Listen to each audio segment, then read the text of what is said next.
High friends, how are you? সকলেই ভালো আছেন আশা করি। আজকে কথা বলবো করুদ অয়েল মার্কেট নিয়ে। করতল মার্কেট নিয়ে কথা বলবো।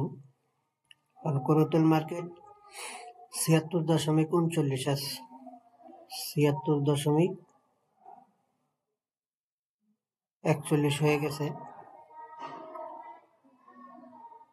আজকের প্রাইসটা উপরের দিকে আছে। আপনারা দেখেন সাপোর্টটা কি অবস্থায় আছে। সাপোর্ট লাইনে রেড মার্কের নিচে আছে। এটা 78-এ যাওয়ার সম্ভাবনা আছে। দেখেন 78-এ যাওয়ার সম্ভাবনা এখনো আছে বলতে এটা 78-এ যাবে।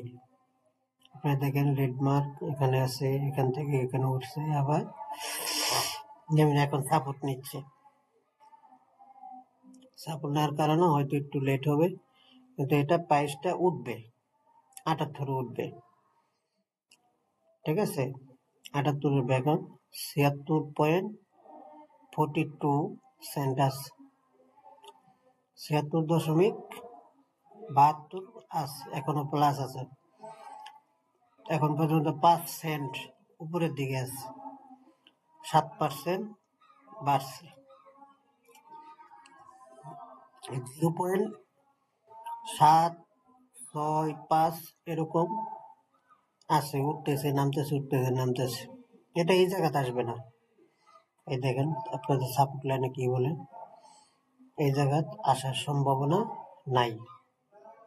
এটা 76-77 এর মধ্যে আজকে, 76-77-এর মধ্যে আজকে এটা উঠবে, ওঠানামা করবে। এই দেখেন পাইছেন সাপোর্টটা। এই হলো আজকে মার্কেট। ঠিক আছে, অনেকে জানতে চাইছেন, তার জন্য জানালাম। ওকে, বাই।